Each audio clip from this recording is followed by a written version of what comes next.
வக்ஃப் சட்ட திருத்தத்தை எதிர்த்த ரிட் மனுக்கள் மீது ஒரு வாரத்திற்குள் பதிலளிக்க மத்திய அரசுக்கு உச்சநீதிமன்றம் உத்தரவிட்டுள்ளது.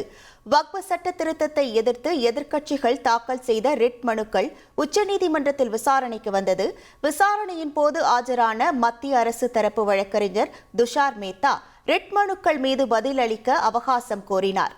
மேலும் வக்ஃப் வாரியங்களிலும் மத்திய வக்ஃப் கவுன்சிலிலும் விசாரணை முடியும் வரை நியமனங்கள் இருக்காது என மத்திய அரசு உறுதியளித்துள்ளதாக தெரிவித்தார். இதனை ஏற்ற உச்சநீதிமன்ற நீதிபதிகள் வக்ஃப் சட்ட திருத்தத்தை எதிர்த்து தாக்கல் செய்யப்பட்ட ரிட் மனுக்கள் மீது ஒரு வாரத்திற்குள் பதிலளிக்க மத்திய அரசுக்கு உத்தரவிட்டனர். மேலும் வக்ஃப் சொத்துக்கள் குறித்து மாவட்ட ஆட்சியர்கள் மேற்கொண்டு வரும் விசாரணை முடிவுகளை செயல்படுத்தக்கூடாது என்று கூறிய நீதிபதிகள் வழக்கு விசாரணையை மே 5ஆம் தேதிக்கு ஒத்திவைத்தனர்.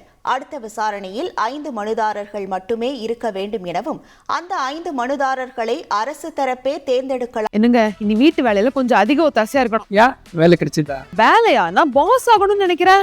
எப்படி? பாஸ் வாலா பி தி பாஸ் என்றும் கூறினர்.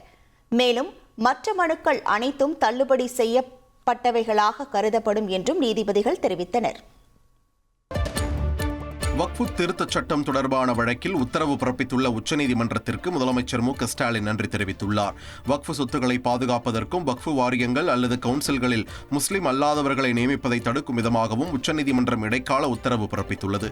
இந்த திருத்தச் சட்டத்தின் பல பிற்போக்குத்தனமான விதிகளை நீதித்துறை மறு ஆய்வு செய்து மட்டுப்படுத்தி இருப்பது மகிழ்ச்சி அளிப்பதாக கூறியுள்ள முதல்வர், சிறுபான்மை சகோதரர்களுக்கு அரசியலமைப்பு அளித்துள்ள உரிமைகளை பாதுகாப்பதற்கான அனைத்து முயற்சிகளையும் தொடர்ந்து மேற்கொள்வோம் என்றும் உறுதியளித்தார். வக்ஃப் திருத்தச் சட்டப்படி எந்த புதிய உறுப்பினர் நியமனமும் மேற்கொள்ளக்கூடாது என்கிற உச்சநீதிமன்ற உத்தரவுக்கு தவேக தலைவர் விஜய் வரவேற்பு தெரிவித்துள்ளார். ஏற்கனவே பதியப்பட்ட வக்ஃப் சொத்துக்கள் மீது எந்த புதிய நடவடிக்கையும் எடுக்கக்கூடாது என்று உச்சநீதிமன்றம் உத்தரவிட்டிருக்கும் நிலையில் இது இஸ்லாமியர்களின் வயிற்றில் பாலை வார்த்துள்ளதாக தவேக தலைவர் விஜய் கூறியுள்ளார்.